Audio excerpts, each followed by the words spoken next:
this morning. Hey, welcome everyone to yet another water issues seminar on our uh, first presentation of 2025.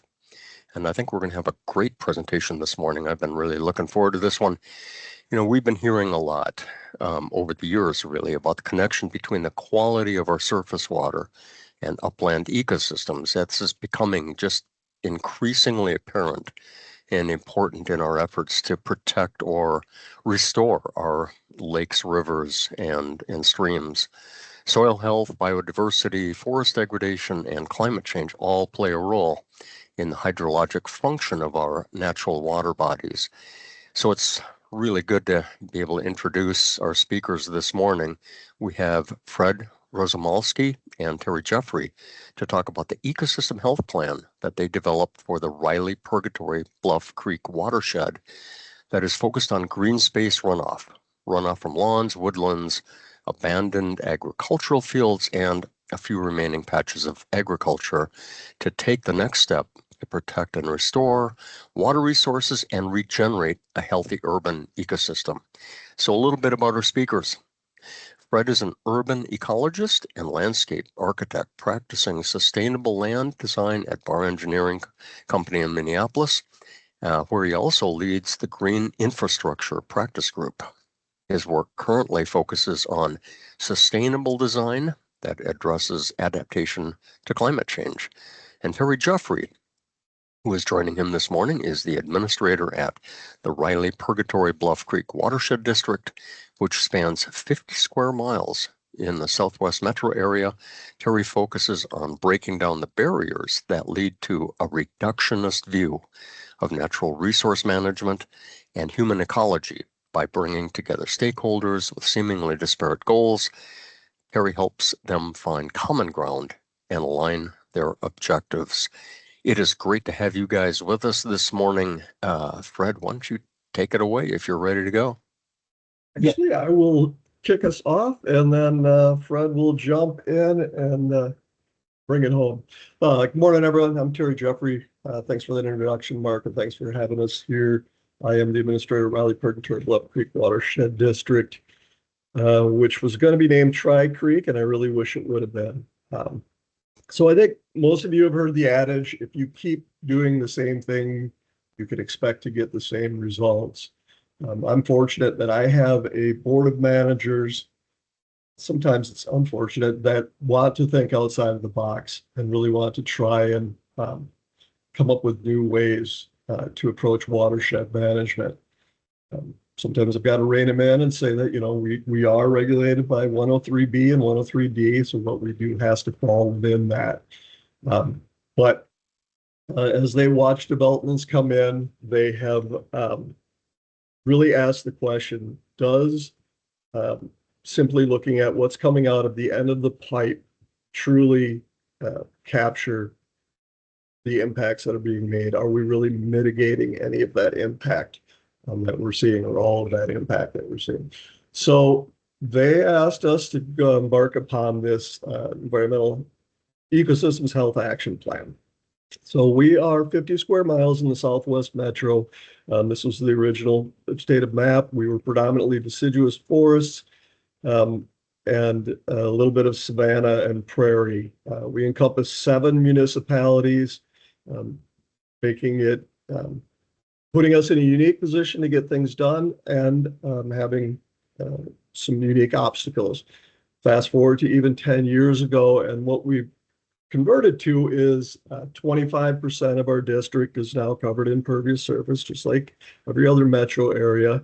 40% of it is in lawns, and this will become important as we go through this discussion when we talk about all green is not equal.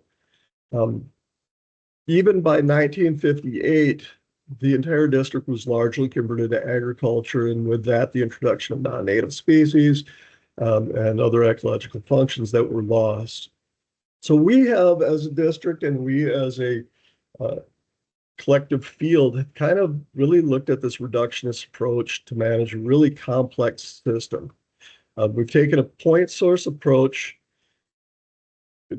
we started with the MPDS industrial permit, where we looked at what are our point source. If we just treat it, what comes out of the end of the point, then we're doing fine. And then we've tried to take that and we put it over to this non-point issue, the surface stormwater runoff. If we put it in a pipe, if what comes out is less volume, less velocity, less TP, less TSS, then it must be better. And if you think about the modeling, we're using the SCS curve number, which I have my own personal bias against, but it's at best a poor approximation of the real world. We take these very complex systems and try and reduce it to a few categories. So the first question we wanted to ask is, what is a healthy urban ecosystem? And the urban part being key. We're not going to get our partners to take economically productive, developed land and convert it back into prairie and forest. So what constitutes a healthy ecosystem in an urban setting? And so we looked at these various components: the hydrology, soil, landform, vegetation, and then the ecology component. Go ahead, go to the next slide.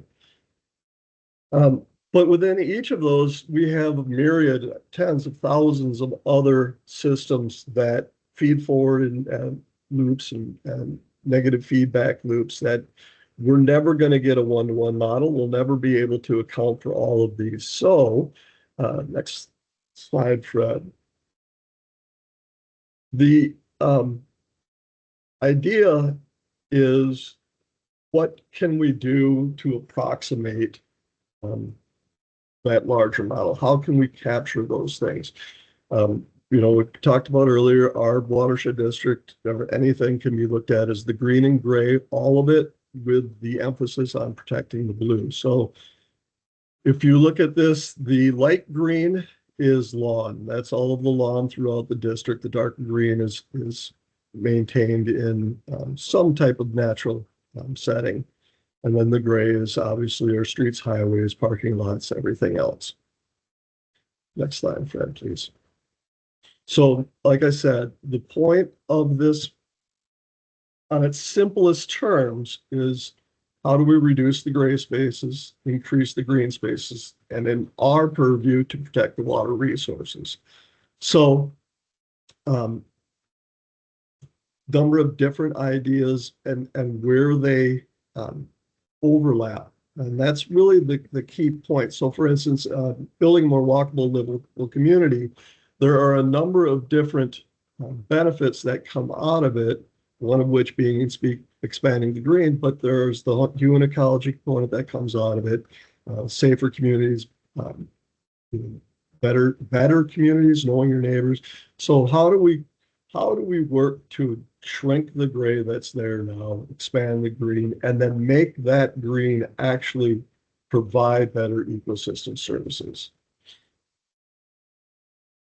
So we, as an organization, are limited in that we do not have land use authority. That always falls in the city. So we can set standards that developers must come in and meet, but we don't have the ability to say, yeah, well, maybe you should not put as many lots in, or you should reduce the impervious coverage. So we can try and push them in that direction, but really what's at our disposal are our policies and regulations, which I have found to probably be the least effective.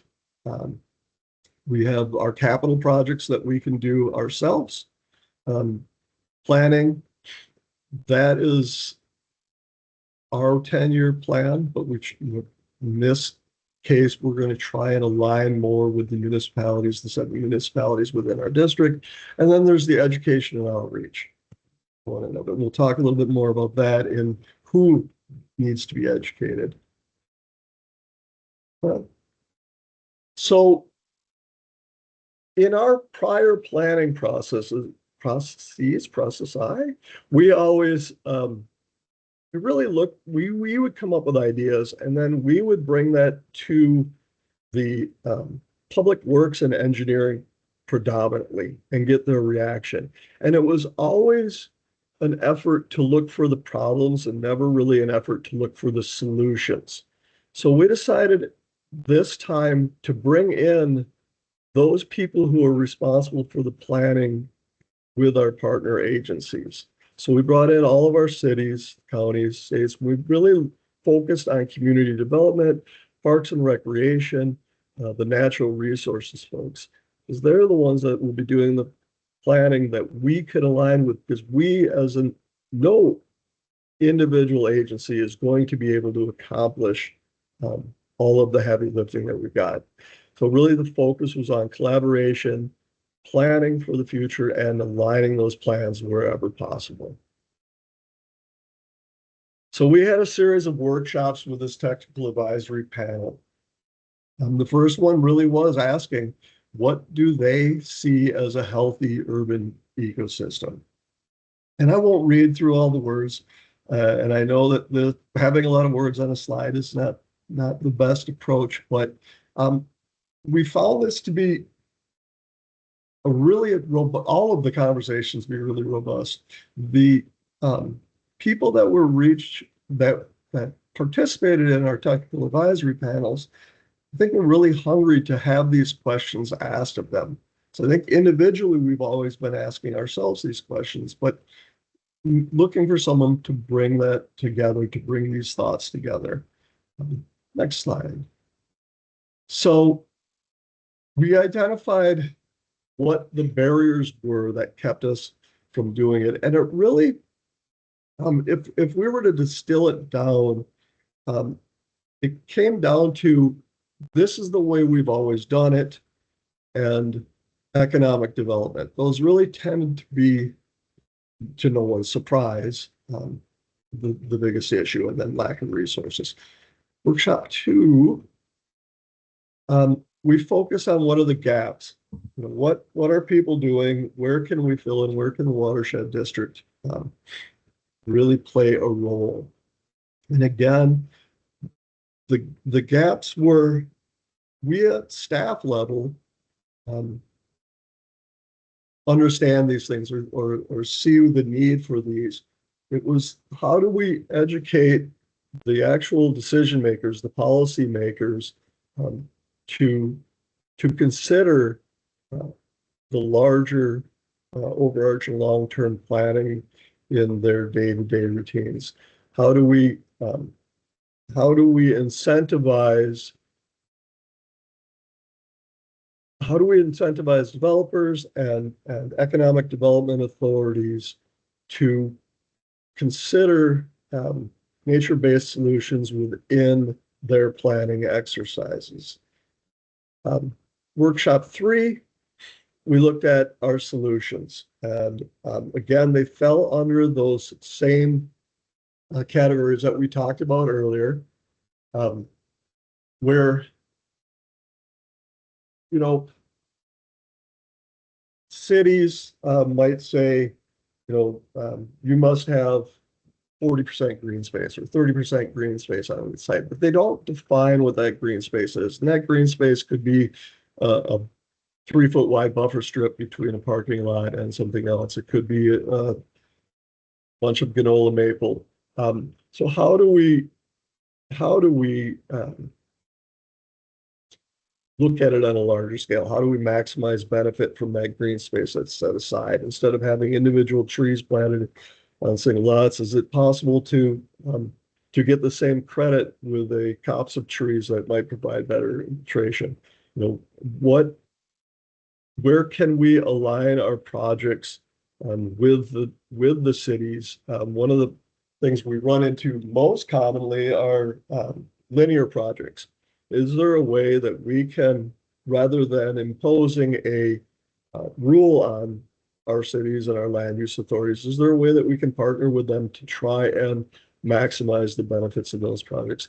And then how can we help educate decision makers and planners and others that maybe are interacting with developers such as realtors, et cetera, that may be able to carry that message forward? The rest of the time is yours, Fred. Enjoy. Okay. All right. Hi, everyone. I'm going to talk now about what is it, what are the strategies moving forward, the strategies that have been included in this ecosystem health plan. And the strategies address each of the topics in the document that has been developed. Today, to save time, I'm going to talk only about a few. Those that are in bold, they might be a little more important or less talked about than some of the other on the list, but I'm going to talk about those in bold. So starting with the first one, and how we might be addressing the ecosystem malfunction of degraded soil and the sealing of the land surface. And everybody realizes that hard surfaces, parking lots, routes, etc., prevent stormwater infiltration and totally obliterate the ecosystem. But most people think if it's green, it's good. We have, if it's lawn or trees, there's stormwater is soaking into the ground. We have biodiversity. All is good. But really, through first of all the clearing of the land and agriculture, there was a huge alteration in the soil profiles and the ability of the soils to accept stormwater. And then through more recent urban development and in our activities on the land, the establishment of lawns, the degradation of woodlands, we have slowly and incrementally been sealing off the surface of the land from oxygen and water moving into the soils. So, and we're really looking at the district as its purview is to look at a stormwater management and how water moves through the land, but we realize that it takes the entire ecosystem to really protect the water resources, the lakes, rivers, and streams within the district. So some of the strategies that the group put forward, and really this was a lot of brainstorming from a lot of the folks that you saw on the list a bit ago. The first strategy is to enforce the district's soil regeneration rule. The district has a great rule that after a builder is done with a lot of some sort, whatever they're building, that they should be tilling the land and incorporating organic matter so that the soil biome is improved. There's less compaction and stormwater can infiltrate and vegetation can grow better. It's very difficult to enforce. There's a lot of building all over the district. The developer who was the contact through the district for permitting is probably off the scene because it's the builders that are then working on the land, and there's no connection there. So the district is going to be taking a little more proactive approach and trying to get the soil regeneration rule enforced better. The second strategy is to teach about the soil food web when people understand that soil is living and it needs to be nurtured in order to have good vegetation and a healthy ecosystem. Then they tend to change their practices on the land. Offer technical assistance on soil improvement to make district staff available for short visits with property owners to talk with them about their soils, and then work with cities to influence the urban development design prior to permit application. And this is really trying to work with developers. It's another difficult task. I think most everything in this plan is fairly difficult and not under the direct jurisdiction of the watershed district. So the partnerships with the cities is really huge and a big priority for the district moving forward. Require low impact development and preservation of green space. Low impact development or green infrastructure is not required anywhere. It's always suggested. And so the district is going to be exploring how is it to work with the cities to require more of this rather than just saying it would be nice to do because we don't get much action by just suggesting. The second ecosystem malfunction is that of altered hydrology of green space. And really there's kind of a triple whammy going here, that our woodlands, particular our woodlands and certainly the lawns, are not functioning hydrologically as the land did prior to human settlement. And it's due to a number of things: earthworms, invasive species, and deer browse are the primary ones. That earthworms, and through this ecosystem health plan, we did an extensive literature review and looked closely at work by people like Lee Freelick at the University of Minnesota and his earthworm research, and found that earthworms really do compact the soil. There's a lot of thought that they loosen the soil, but in the end, through their movement and their destruction of the soil structure, the soil compacts. They also devour the duff on the surface of the land, which allows plants to reproduce and acts kind of like a sponge to hold water and protect the soil from erosion. And so there's much less vegetation on the surface of the land. To that, add deer, an overpopulation of deer that then really is kind of double whammy, that the vegetation that does survive, then the earthworms, is then often devoured by deer. And then invasive species can move in. Buckthorn, many species like buckthorn and garlic mustard are allelopathic, which prevent the growth of other species. So you end up with this more open, crusted, exposed soil with a lack of duff. And I think people in the area think that that's what a woodland should look like. The picture on the right here is rarer and rarer. If you go to northern Minnesota, you see more of this. But our woodlands are so impacted, and people don't even quite realize what's going on. In trees, I do a lot of natural areas surveys, and there's just so little tree reproduction in our woodlands that are 50 years from now, our woodlands are going to look very different. So some of the strategies the group discovered or put forward for recovery of altered green space is that to restore native plant communities, and the district does that with most all of their projects to plant native vegetation. They will continue to do that. And then also to provide regular maintenance to natural areas. And this is what we heard from the cities in our workshop, is that they want to plant more prairie, they want to remove buckthorn, they want to improve their woodlands, they want to eliminate lawn where they can, but really the maintenance is a burden for them. And so they're looking for funding and expertise to help them really make that happen. And here, that's where the district can do some cost share to help assist with maintenance. Continue to manage deer populations. Some cities manage them fairly well, others do not.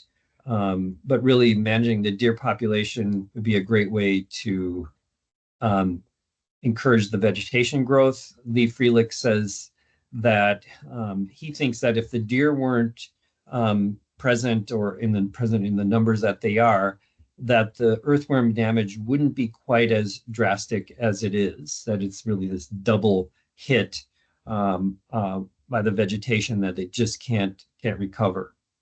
So I don't know if there's any DNR people on the line, but I'd be interested to hear more about what the DNR's perspective on deer populations. And I know I live in Marine on St. Croix, where my property is deer fenced. It was like that when I bought it. And just the difference inside and outside of the fence is kind of staggering.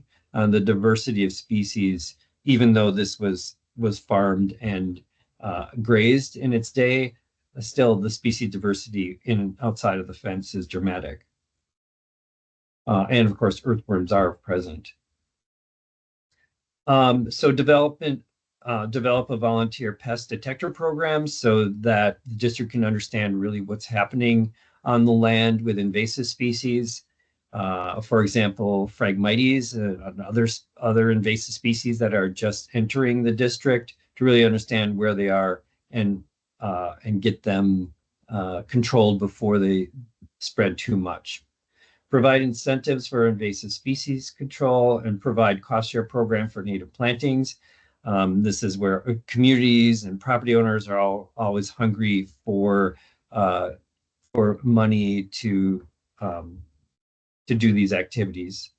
And then continue to build the education program. When people start to really understand the impact of deer and earthworms, there are things you can do. There's nothing you can really do about earthworms, but controlling deer population, plantings. I mean, Lee Freelick also proved that the planting of native species in impacted zones really does work.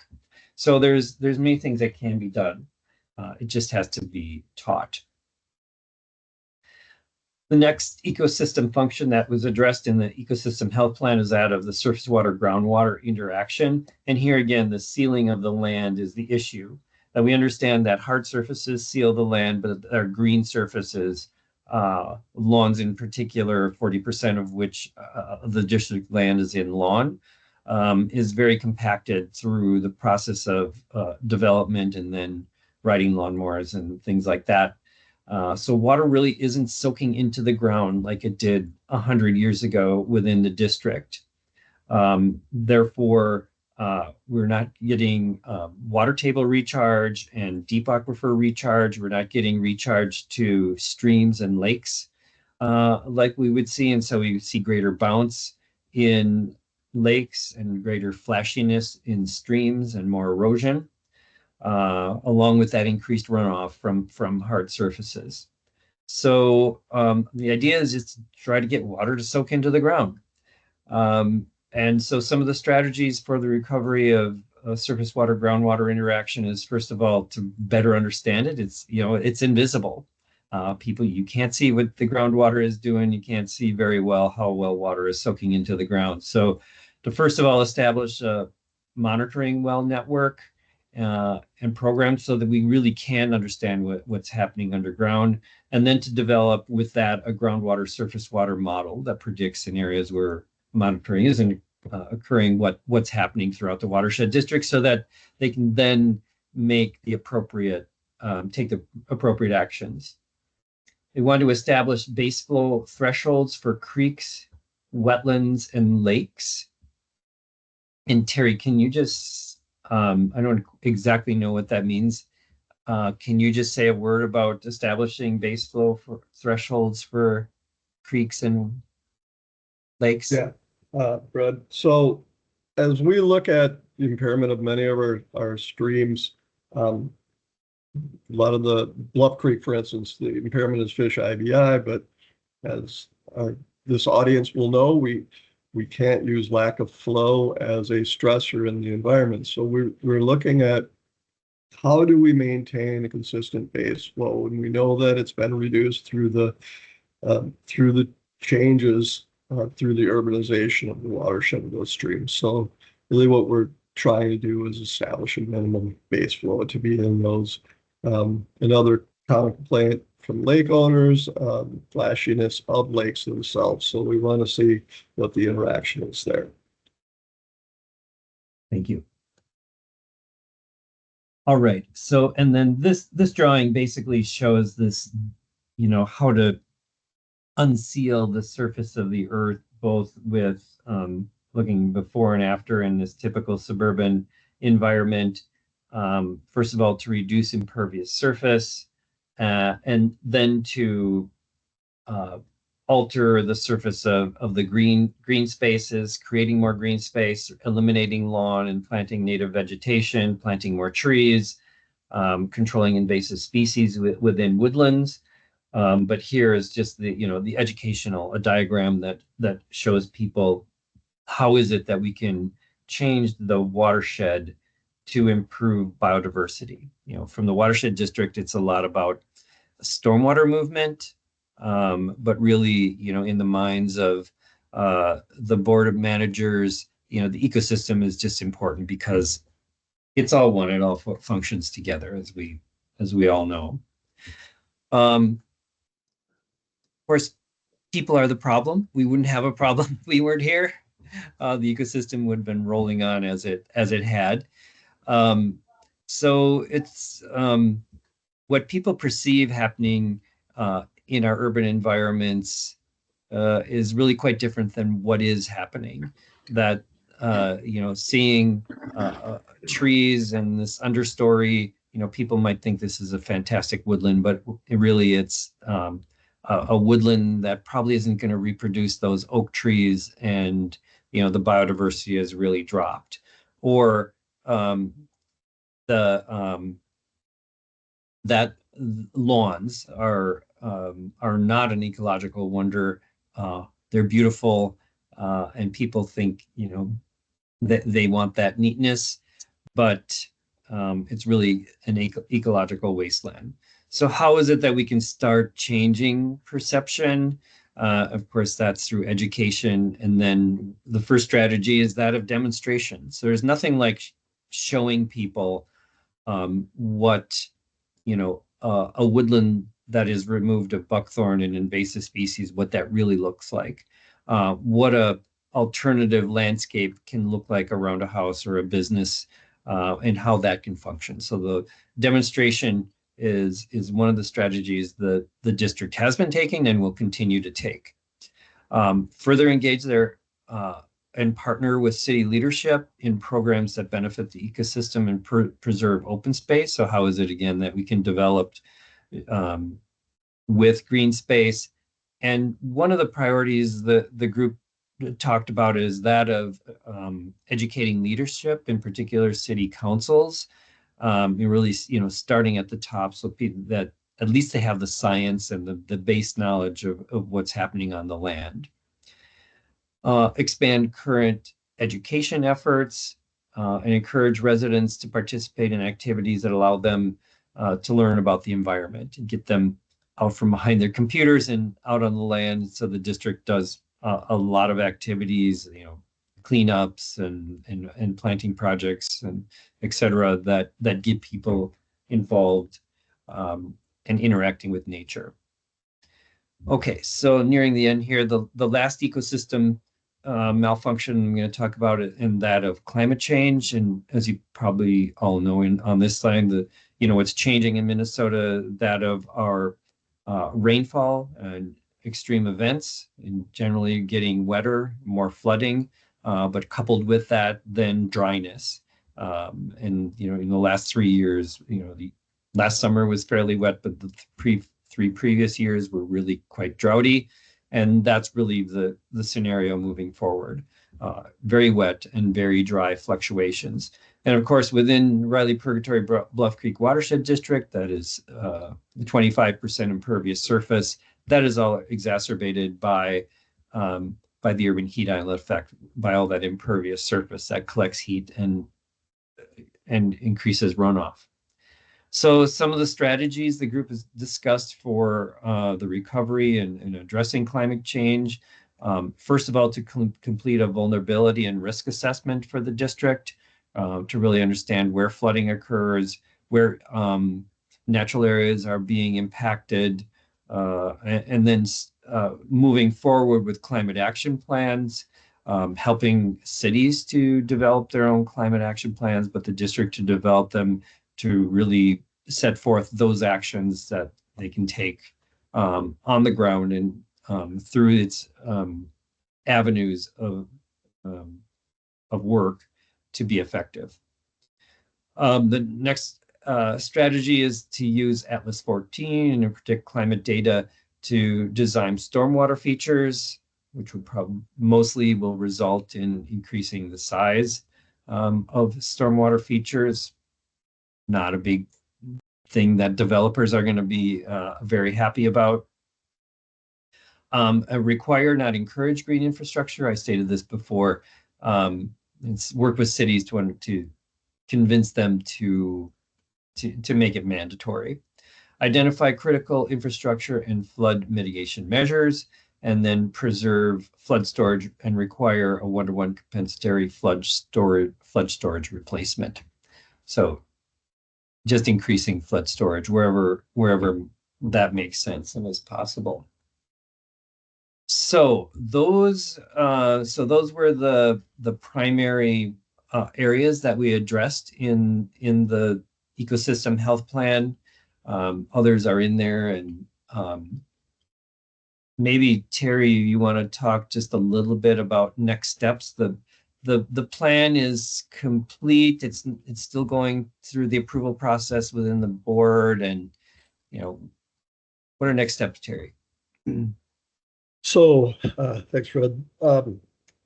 This is aligning with our next 10-year plan iteration, which is due in 2027. So we are going to use this as our framework to set our missions, visions, and goals for the district.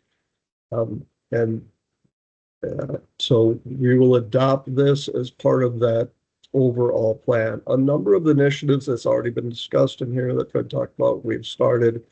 For instance, we are working with the cities right now to establish our shallow monitoring well network. We have started we're replacing our use sustainability assessments and lake vegetation management plan with overall lake management plans. So looking at watershed, shoreline, and lake in it. So this will be incorporated into the next 10-year plan in some fashion. Okay, with that, Mark, I think we can open it up to questions. Oh, great. And if folks have questions, they can drop them in the chat or feel free to unmute if you're feeling brave.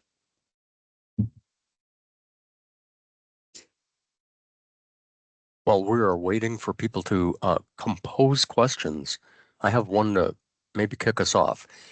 You talked a lot about the different issues and problems that we're facing and what needs to be done. As the people with boots on the ground, so to say, what do you think are maybe the one or two most effective ways that we can implement these things on the watershed scale?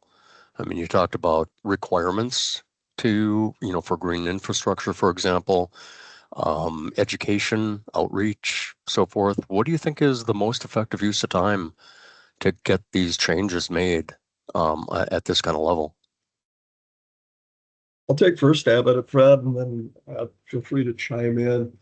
From my perspective, it really goes back to the outreach and education.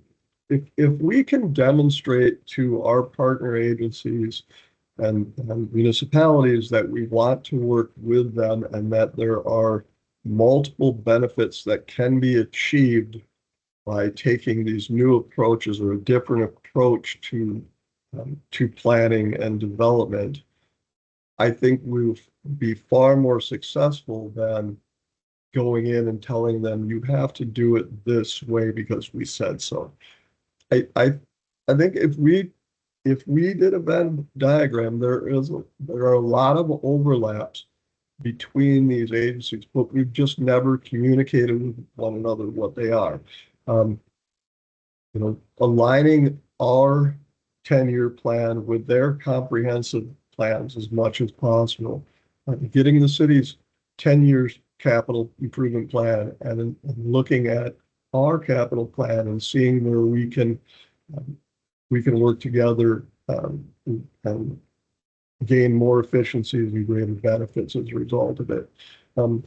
Demonstrating, that ancillary benefits will come out of projects. So right now we are working with the city of Chanhassen on the North Lotus Lake water quality retrofitting project. And within that, we'll be working with the neighborhood, with the Parks Commission, with the city council to incorporate a number of different things. But one is so I think when parks say, we want to come in and we want to put a stormwater BMP in your park, they think, oh, great, I'm going to lose the park or I'm going to lose that portion of the park. we're working deliberately to make it be a destination or a part of the park where residents, children, adults can recreate and enjoy it. So I think education is the single biggest part right now. Outreach more than education.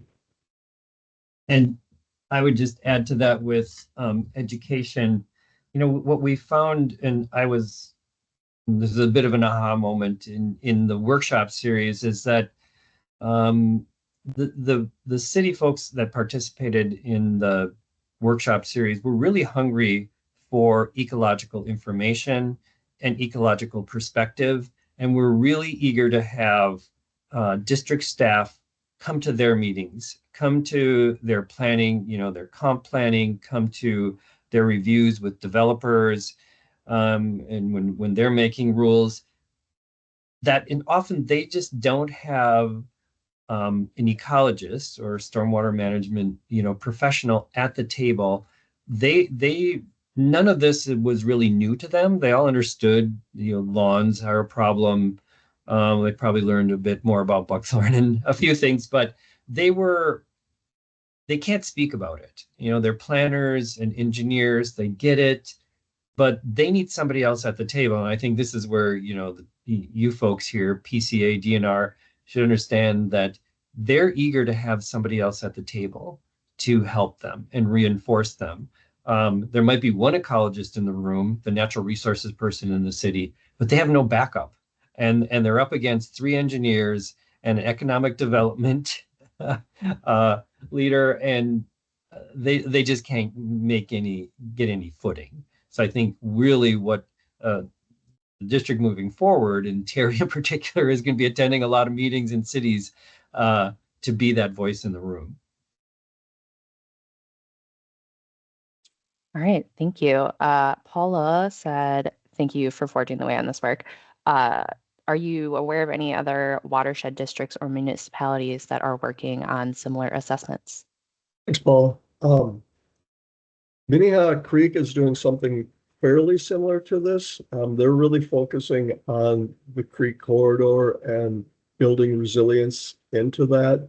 But the partnership part of it with municipalities, they're kind of the trailblazer on that.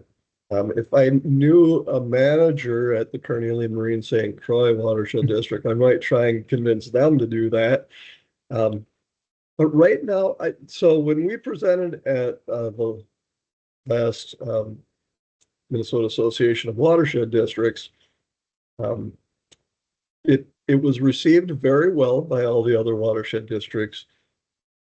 The response was more, I love that you're doing this. Why don't you go ahead and do that, and we'll see what kind of opposition you meet, and then we'll follow along. So right now, Fred, I don't know if you know of any others that are taking this approach. I do not. Bill asked, do citizens have a role of being that voice in the room? Yes. So one of the things that we're really trying to focus on are we are affiliated with a number of different organizations. We have lake associations, we have homeowners associations, we have people who are just plain champions for that. And you have the citizens that volunteer their time to be on the resilience committees or their environmental committees. So yes, and then we have our own citizen advisory committee. I think, Bill, you've actually hit on something that's imperative that's done, is to involve the citizens of these communities, to emphasize to their elected officials that yes, this is the way we want to approach it. When I worked for a city, the neighborhood was very adamant that they did not want curb and gutter. They wanted to leave their rural section streets as they were. And the council really wanted to put in the curb and gutter because they believed it just looked neater and cleaner. And it really was through that neighborhood and them voicing their concerns that we were able to take an alternate approach to reconstruction of the streets. So yeah. And just as an example, I work with the city of Minnetonka, and they're a citizen group, a Friends of Parks group, and maybe you may know Heather Holm, who's an environmental writer. Boy, have they had an effect in that town. Holy moly, like 3 or 4 people that are very well networked with the city council and very loud and very present, have really changed the direction that the city takes towards, natural resources and ecosystem protection. But it's a small, very vocal group making a lot of difference. Mark asked, what do you think are the best strategies to push back on turf and the convention of turf management? Wow. This is the $100,000 question. So where we have had our best success is working with larger homeowners associations that have um, larger tracts of land under control, and then providing them the grants to not only convert that land to prairie or something else, but to do the long-term maintenance of it. One of the things I didn't talk about in the presentation, but I meant to, was the unintended consequences of our own regulatory program. So our own regulatory program often precludes people from doing the right thing. So, while MIDS and others will look at disconnected impervious, is there a way that we can actually provide credit for taking land that would otherwise be made into lawn and leaving it as prairie or woodland, and incentivizing that rather than just looking at, well, you need to make the 1.1 off of all impervious surface. Can we incentivize that? So grant has been our best approach, but I do think there are other ways, and I'm also open to any and all ideas on that. Fred, what have you? Um, Sorry. really, you touched on it, that of maintenance and professional help with it. The cost to maintain prairie, a prairie planting in somebody's yard is just out of control. There's just been a lot of demand, which is a good thing for these services, but there are very few landscape companies that can install and maintain these alternatives to lawn. And therefore, as a landscape architect, I've been designing these for a very long time. Elimination of lawn has been like my number one mission through my whole career. And a big obstacle is that you just can't find people to take care of them. It's just not as simple as maintaining a lawn. Anybody can start a lawnmower or ride it across the yard, but not too many people can identify a weed and a native plant and then weed it. So as part of this plan, one of the actions was to help encourage training for landscape professionals. I see we have a brave volunteer. Go ahead and unmute. Going off the topic there, I'm very passionate about this subject as well. I personally do not like lawns. But from, I talk to a lot of people who are like homeowners, and, the most opposition basically is like they want to not have a lawn, but the alternatives are, prairie or wildflowers and such. But I personally have a dog as well, so I do still need a yard for a dog, and I have to reluctantly take care of my grass. Even though I hate every watering, I'm just like, oh man, I wish she was something different. And last summer I was doing a lot of Googling, and I found an alternative that could work. I am not sure. Clover was one of the more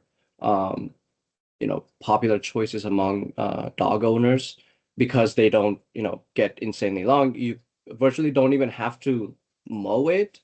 And they are resistant to, kind of walking around and such, kind of similar to the bluegrass we use. Um, and also it takes a lot less water and um, kind of maintenance skill to maintain. They kind of survive on their own.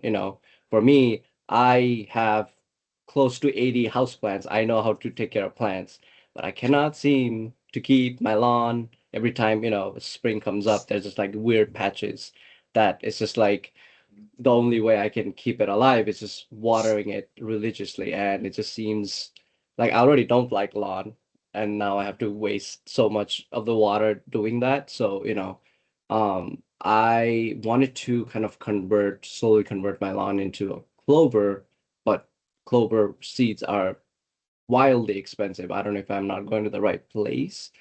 Have you guys kind of considered clover benefits? I think there are some native clovers. Yeah, so so this actually leads into some other considerations within the district. So I've talked about opposition from developers or from landowners, but we also within our own coalition find that we have people who are really adamant that no, it has to be 100% native species. It has to have a flowering plant for every season. It has to. And so we've had to kind of push back on that as well because, you know, good as it might be good enough in some situations. So yes, we actually will provide grant funding to people who take what would otherwise be irrigated or impervious surface out of that state and put it into another state. So lawn or clover or anything else. It's rated on a different scale for how much we will reimburse that, but it is there. So the education component also is with our champions who are really adamant about one of the other arguments that we're frequently having is um, assisted migration and what should we do with that? And we've got those that are adamant that no, we shouldn't, and no. So the short answer is yes, we will incentivize the conversion of typical lawn to a clover or a bee lawn or something of that nature. I'll be first in line. I have a pretty big yard, and You live in the I saw, district? yeah. No. Well, I'm in Mankato, so Okay. no.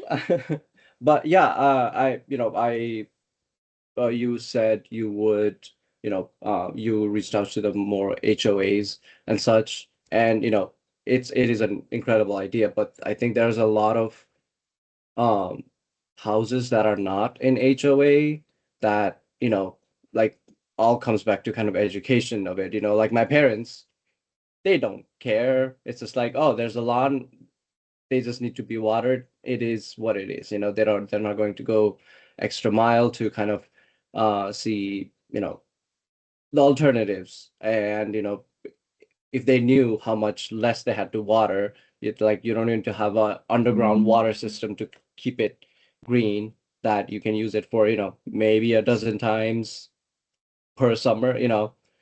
I guess I'm more in the, negative view of it that way. But yeah, I think it would be kind of beneficial to look more for, non-HOAs kind of citywide, but I don't know. I'm just throwing ideas. I know it's not that easy to kind of get people educated that way. Uh, but yeah, no, I just wanted to know about the Clover thing because I would have loved to buy. I would have bought the Clover if it was much cheaper. I think it was like $20 for 500 square feet. It's a tiny Okay, you little should be able to seed. it should be much cheaper. It's actually fairly cheap. If you got all cyc clover, you'll be able to do your lawn pretty inexpensively. So you need to shop around. And I'll just say, as a landscape architect and horticulturist who's had these same goals my entire career and owned properties, I've tried everything, and I know what can work. If you want to have me back sometime to talk about Yeah, what you I can would do love in to. these lots, Yes. be happy to do a presentation on that. For I sure. do want to get to Tom's question. I know we're almost out of time, but that's an important question. So Yeah, definitely. Have the municipalities gone through a code audit to look for barriers to green infrastructure or incentives? So this is one of those things that we would like to have done. None of our municipalities have done that. When I was at the Midwest Climate Resiliency Conference in Duluth 3 years ago, 2 years ago, there was somebody presenting on it, and that was the service they were offering. I'm actually working, is there a voice in the room for the citizens? I'm working with my Citizen Advisory Committee to have them actually looked through our municipal codes and identify those barriers to that. If anybody knows of anybody else that's doing it, I would love to be put in touch with them because that's a huge issue. Awesome. Well, that is our last question, and it is 10 o'clock. So perfect timing. Thank you both so much for your time today. It was a great talk, really great conversation from the audience, and we appreciate your time. Thank you so much. If anybody has other questions, Mark knows how to get a hold of me, so feel free to reach out. Happy to entertain any questions. So thanks, everyone. Likewise, thank you.